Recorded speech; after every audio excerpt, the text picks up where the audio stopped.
যখন খুশি মিষ্টি খেতে মন চাইলে খুব সহজে বাড়িতেই 1 কাপ ময়দা আর সুজি দিয়েই বানিয়ে নিন দারুণ স্বাদের এই শুকনো মিষ্টি।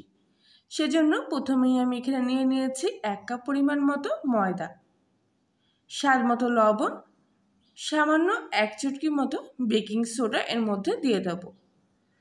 খুব ভালো করে ময়দার সাথে সব কিছু একসঙ্গে মিশিয়ে নিচ্ছি। এবারে এর মধ্যে দিয়ে দেবো 1 চামচ মতো ঘি। ঘিটা আমি এখানে গলিয়ে নিয়েছি, আর আপনারা চাইলে ঘিয়ের বদলে তেলও ব্যবহার করতে পারেন। তবে যেহেতু মিষ্টি, সেজন্য ঘিটা দিলে স্বাদ এবং গন্ধ দুটোই ভালো আসে। খুব ভালো করে ঘিয়ের সাথে ময়দাটা মিশিয়ে নেওয়ার পর এবারে সামান্য সামান্য জল দিয়ে ময়দাটা এখানে মেখে নেব। একবারে বেশি জল দেবো না, তাহলে ময়দার ডোটা নরম হয়ে যেতে পারে একেবারে। সেই জন্য বারে বারে সামান্য সামান্য জল নিয়ে ময়দাটা এখানে আমি মেখে নিচ্ছি। তবে এই মিষ্টিগুলো কিন্তু আপনারা ময়দার বদলে আটা দিয়েও তৈরি করতে পারেন। তবে আটা দিয়ে করলে স্বাদটা সেরকম সুন্দর আসবে না, যতটা ময়দা দিয়ে করলে ভালো আসবে। ময়দার খামিটা এখানে আমার মাখা হয়ে গেছে। এবারে শেষ পর্যায়ে হাতের মধ্যেখানে আবার একটু ঘি নিয়ে ময়দার গায়ে ভালো করে মাখিয়ে নেব, তাহলে ময়দার গাটা আরও বেশি নরম হবে। এই অবস্থায় মেখে রাখা ময়দাটা আমি কিছুক্ষণের জন্য ঢাকা দিয়ে রাখব। আর ততক্ষণে মিষ্টির জন্য পুরটা এখানে তৈরি করে নেব। তার জন্য একটা শুকনো কড়াইতে 1 চামচ মতো সুজি নিয়ে নিয়েছি। সুজিটা একটু হালকা লাল করে ভেজে নেব। এই মিষ্টিগুলোতে সুজির পুর কিন্তু দারুণ টেস্টি লাগে। সুজিটা এরকম একটু হালকা ভাজা হয়ে গেলে এর মধ্যে দিয়ে দেব ওই চামচেরই 1/2 চামচ মতো গুঁড়ো দুধ। গুঁড়ো দুধটা সুজির সাথে খুব ভালো করে মিশিয়ে নেব। এবারে এর মধ্যে দিয়ে দেব 1 চামচ মতো চিনি।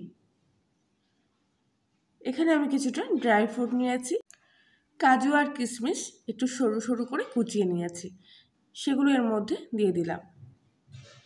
এবারে যে পরিমাণ সুজি আমি নিয়েছিলাম সেই পরিমাণে 1 চামচ মতো জল আমি এর মধ্যে দিয়ে দিলাম। খুব বেশি জল দিয়ে কিন্তু সুজিটা নরম করা যাবে না, অল্প রকম 1 চামচি জল দিয়ে সুজির মণ্ডাটা তৈরি করে নিতে হবে।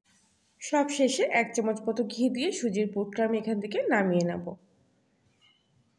এবারে আগে থেকে যে ময়দা মাখাটা রেস্ট রেখে দিয়েছিলাম, একটা চাকির মধ্যে এই ময়দাটা আরও একবার মেখে নেব।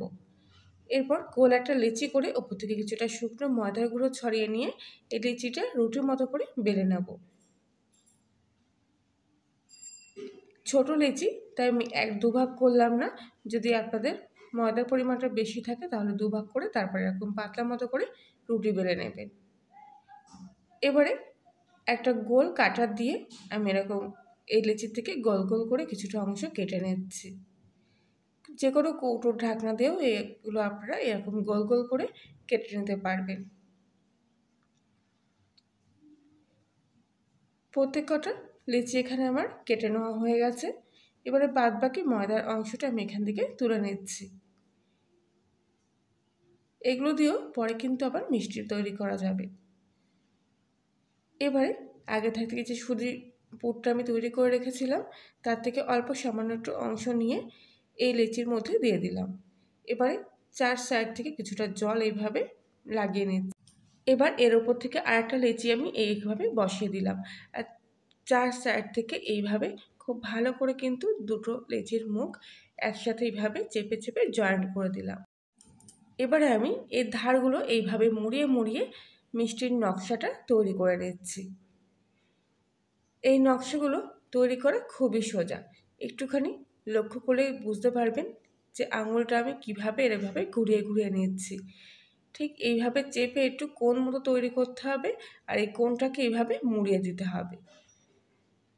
দিলেই দেখবেন কত সুন্দর বেলুনের ডিজাইনের মিষ্টি এখানে তৈরি হয়ে যাবে, আর মাঝখানটা এরকম সুন্দর উঁচু হয়ে থাকবে।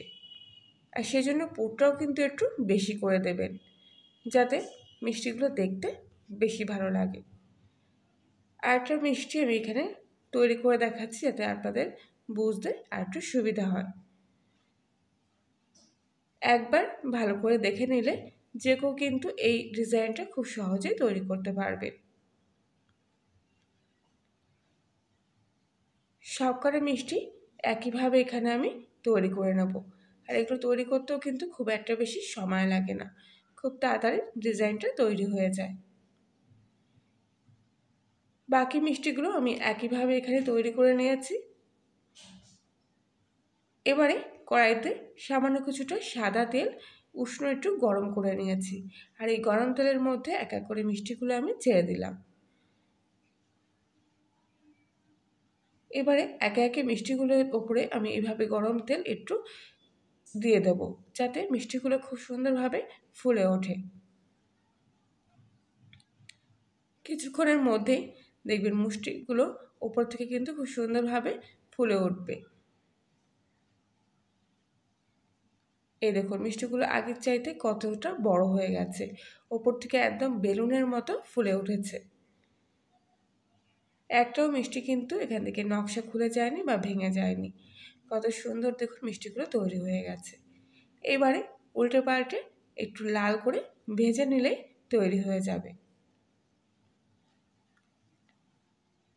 প্রত্যেকটা মিষ্টি এরকম সুন্দর একটা কালার চলে আসলে তেল থেকে তুলে নেব।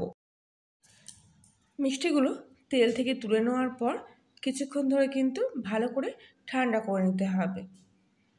আর সেই জন্য ততক্ষণে আমি এখানে তৈরি করে নেব মিষ্টির জন্য চিনির শিরা। এখানে আমি 1/3 কাপ পরিমাণ চিনি নিয়েছি, আর তার মধ্যে ওই পরিমাণেরই 1 কাপ পরিমাণ জল দিয়ে দিয়েছি। চিনির সাথে জলটা খুব ভালো করে কিছুক্ষণ ধরে মিশিয়ে ফুটিয়ে নেব। এর মধ্যে একটা গোটা এলাচ ফাটিয়ে দিয়ে দিলাম, তাহলে মিষ্টির গন্ধটা খুব সুন্দর আসবে। আর দিয়ে দেবো কিছুটা কেশর। কেশর দিলে মিষ্টির কালারটা যেমন সুন্দর আসবে, তেমনি গন্ধটাও খুব সুন্দর হবে। চিনির শিরাটা কিন্তু এখানে ঘন হয়ে গেছে, হাতের মধ্যে নিলেই কিন্তু চিটপিট মতো ভাব চলে এসছে। এবার আমি এর মধ্যে মিষ্টিগুলো দিয়ে দিয়েছি, আর গ্যাসটা কিন্তু পুরোপুরি তার আগে অফ করে দিয়েছিলাম। গরম চিনির শিরার মধ্যে ঠান্ডা মিষ্টিগুলো দিয়ে 2 মিনিট মতো এপিট ওপিট খুব ভালো করে এইভাবে ঘুরিয়ে ফিরিয়ে এই চিনির শিরাটা মিষ্টির গায়ে মাখিয়ে নেবেন। এবারে এক এক করে মিষ্টিগুলো আমি চিনির শিরা থেকে তুলে নিচ্ছি। দেখুন কত সুন্দর দেখতে হয়েছে এই মিষ্টিগুলো। ওপর থেকে কিছুটা শুকনো কাঠবাদাম আর পেস্তা বাদাম দিয়ে দিচ্ছি। দোকানে নামি দামি মিষ্টির কাছে হার মানবে বাড়ির তৈরি আপনার এই মিষ্টি। ওপরটা খাস্তা মুচমুচে আর ভিতরটা দারুণ টেস্টি, পুড়ে ভরা। আশা করছি আজকের রেসিপিটি আপনাদের কাছে ভালো লেগে থাকবে। ভালো লাগলে প্লিজ লাইক শেয়ার কমেন্ট করে জানাবেন। আর আপনি যদি কোরিয়ান রান্নাঘর নতুন সদস্য হয়ে থাকেন তাহলে প্লিজ চ্যানেলটি সাবস্ক্রাইব করে পাশে থাকবেন। আজকের মতো এই পর্যন্তই।